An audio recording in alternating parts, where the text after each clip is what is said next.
Now, John D, people were going to watch that prophecy trooping into the museum, and that had eloquently demonstrated, conspicuously demonstrated that we have been told, they've told us that there will be war in the world, and we didn't do anything about it. And which means, because in the law of the material law is also the same thing as spiritual law. Just as ignorance is not an excuse in the material law, so also it's not an excuse in the spiritual law. They've told you, you did not pray about it. You didn't come together as a word to pray against it. Before our eyes, First World War happened. Again, because it was predicted 3 world wars. Again, Second World War happened before our eyes. However, the Prince of Peace, the King of Kings and Lord of Lords, the Ancient of Days, the owners of the world are in the world. Of course, the world can no longer experience any war. What the world is saying is police action. The beast has been slain and his dominion taken away. What is left are the small beasts here and there scattered everywhere that he's using to accomplish judgment, because his sense does not shed blood and cannot be used to kill anybody who is guilty. Rather, he uses evil to strike against evil. That's why those beasts are left alive. But the head of the beast, the one that made his father say, my son, sit on my right hand until I bring all your enemies under your footstool. That one that poses danger against him and his people has been slain. The indication of his death was the destruction of World Trade Center. That smoke that arose is written in the book of Revelation, chapter 18. Read from beginning to the end. It is there. All that happened that day. That was time. Now, in Japan, there is a god called Amasarati. That god is also sun. But in Japanese mythological tradition, she bore another name, Amasarata. The name of her son, the one who plays the role as the son, who ruled Japan physically, is Jumo. And there were certain mystical objects Amasarata, the god, gave to Jumo that he used in ruling all the Pacific countries. When Japan joined the G8, what made Japan join the G8 was having worshipped, or rather, having the presence of that god, Amasarata, which is the sun god that is being worshipped today as sun god. But in Japan, it's called Amasarata. Her son's name is Jumo. Now, when Adolf Hitler went to war against other European allies in Second World War, Japan aligned with Germany, because that is what they do. Each time they want to cause war in the world to spill blood for their mother, they begin to take fake stages, and throw up something that will be contentious, something that they will contend over, something that ordinarily with good-hearted people it will be resolved, but they will make it a big issue in order to unleash war. You think they are fighting themselves, all they are doing is to destroy and spill blood. So, when Japan aligned with Germany against the rest of the world, America went and dropped atomic bomb in Japan, and millions of souls were perished. Having committed that sacrifice, that blood donation, that gave Japan the leeway, to go and belong in the G8 formation, because that is the formation of Mother Earth. She is the head, and the other 7 countries around her, really, the world. So, through mystical means, they have invented all sorts of things. All these things, let them tell that to the marine, that there is a head existing somewhere. I have head, you have head, you have head, you have head, everybody have head. Let them tell that to the marine, that there is a head existing somewhere that can build a house that will be flying and conveying almost 500 people and goods, called aeroplane. Let them tell that to the marine. Let them tell that to the marine, that iron can float. Let them tell that to the marine, that all these overwhelming technologies, very astonishing ones, being turned out on daily, weekly, monthly, as the case may be, basis, for the purposes, the sole purposes of distracting mankind from the path of God, from realizing what they're supposed to know. Everything I'm telling here now are the things by entitlement, by sonship that you merit of God. You are supposed to know them without anybody teaching you. Just like as nobody taught me. Nobody taught me. I have repeated and repeated, whether anybody believe or not. Nobody taught me this. And guess what? I have also not been an initiate of any secret society. I have not been involved in any secret society. I have not been involved in any church. The only church, first church ever I have ever taken seriously in my life is Brother of Cosmos Star. That is because I saw the substance. And when I am talking about God with me, please don't talk about power. Because it is power that built this aeroplane. Power built all this astonishing invention. So don't go there. When you're talking about God, the foundation is not power, because there are powers everywhere. It is what is written in the scripture and what had happened, ancient and modern, all of them cumulatively enshrined in the scripture, prophecies and the encounters, and of course the power, because his power is absolute, his power is incontestable, his power is indomitable. And when you have such a vibration around you, then you should know, one, he teaches you righteousness. One, he compels you, not even teaches, compels some of us to practice what is good. What do I mean by compelling us? When you do what he doesn't want you to do, automatically you see the punishment. He flogs you and retrieves you with his right hand, and just for you to know that you've done bad. That is a good God. A God of righteousness is a good God. Not a God that will require blood, which is being worshipped all over the world. And of course, churches you see all over the world proliferating, especially in Nigeria, are in alignment with them. Because in any of your life endeavor,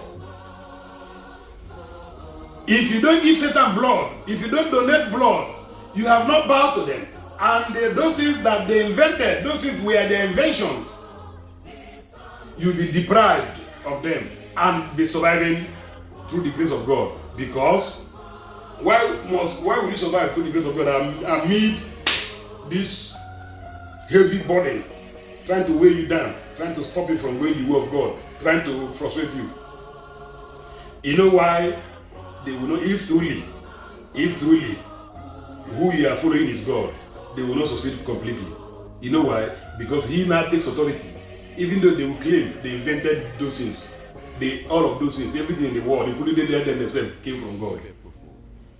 He uses that as an authority to continue to make his people survive until such a time when he takes over and begins to do the right thing and stop this injustice that are meted out against God's children, because their spirit are obstinate, are in disagreement with the norms of this world. They don't want to practice the things of the world.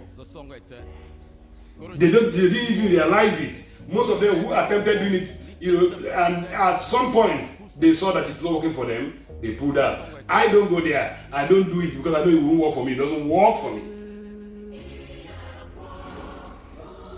So that is what is ruling the world. There is no other thing. Those technologies, those manuscripts and tablets, where the information leading to invention, technology, were enshrined when the Romans invaded Egypt. They carted away those manuscripts and preserved them in Rome. That is why when the Roman Empire collapsed into church, they moved all those documents to the Vatican City, which is where they are now.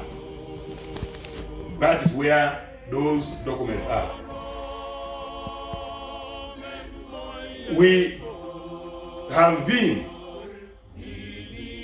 to the Vatican. I mean, my family. We have been to Vatican. The Father sent us to the Vatican. When we got to Vatican, we saw obelisks, we saw pyramid, we saw those Egyptian monuments. And I came back and I asked myself, and I asked everybody that cares to hear or cares to know, $1 million question, begging for answer, and none have been, presented. None. Not even anyone that is not cogent or verifiable. And I asked the $1 million question: what is Egyptian pagan pyramid doing in Vatican City, a place supposed to be the house of God? What is the obelisk doing in the house of God? Obelisk is that tower situated. There is one situated behind the White House. Every obelisk, I know the measurement of every obelisk. Obelisk is 55.5 meters tall and width 55.5. That is the measurement of obelisk. The monument behind White House, which is in Egypt, is also in Vatican City. By the time you convert 55.5 meters, by the time you convert it to inches, if you convert 55.5 meters into inches, what do you do? Just do 55.5 times 12. 666. That is the measurement of obelisk. And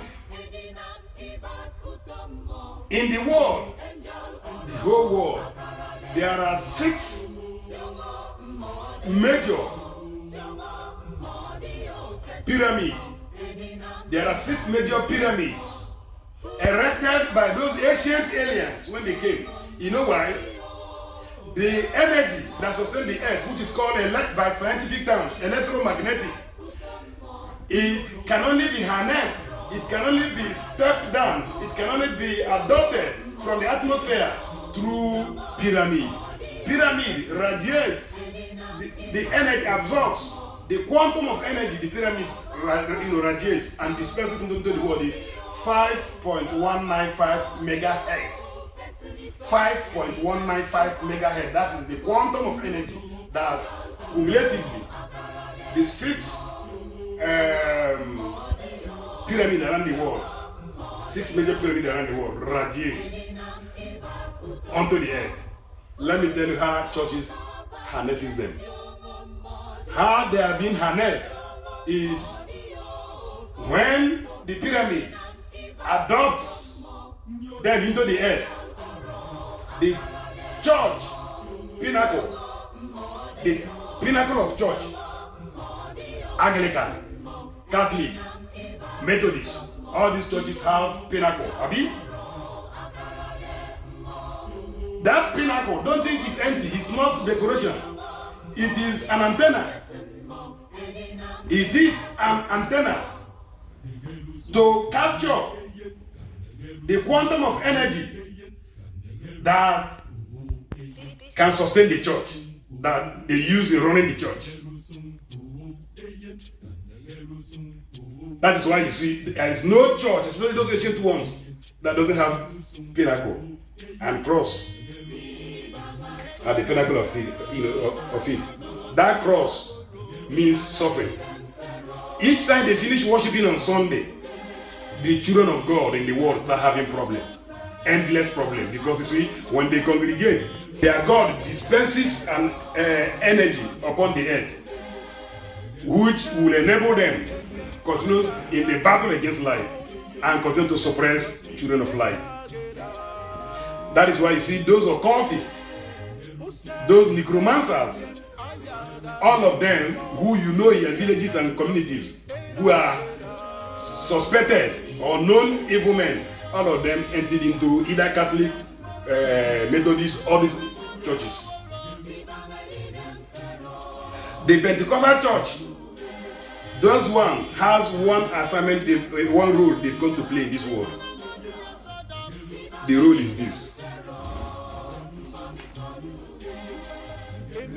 The world at this level that is being described, that had attained the enabling esoteric degree, having ascertained by their encounters and spiritual engagements that God is here on earth, and having considered their deeds and their unrepentant deeds, knew that they've drawn a line with Him and cannot be with Him. What they will now do is this: let everybody perish. They now increase wickedness. That's why Christ said, in those days, the works of iniquity shall abound. Works of iniquity, this is works of iniquity. So, this is how they harness negative energy with which they rule the world, victimize and oppress children of God, and of course, strive towards rubbishing God's glory. So, coming back to, there are a lot of things that we on our own, happily, with excitement, embrace, celebrate, but the spiritual undertow, the consequences is very enormous. Like when you say Halloween, that one you don't need explanation, where people now will transform to be vampires to celebrate identities of aliens, the way they dress. That is how those aliens look. The ones who control them, who build their representation, who teaches them their sophistication. So, these things has energy. They are backed with energy. When you celebrate them, what it means, you are enabling that energy to work in you and work in the world. When there is congregation, celebration, bringing people together to celebrate something, all you are saying is that that thing is good, worth celebrating, and wonderfully, and all that. Where it concerns me are the ignorant ones, the children of God who doesn't know what is happening. Stop gambling into what you don't know. If the billion and billion people living in the world, undocumentedly, I have been chosen without strenuous studies, without any form of academic ladder, without any form of mentorship from anybody, irrespective of the category of persons,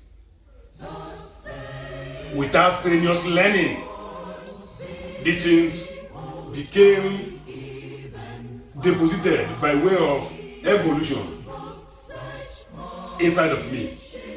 At that point, what it means The Universal Brotherhood of Love recommends that having been this privilege, I should disseminate it to people. I know many people will not like it, I always say, but I don't care.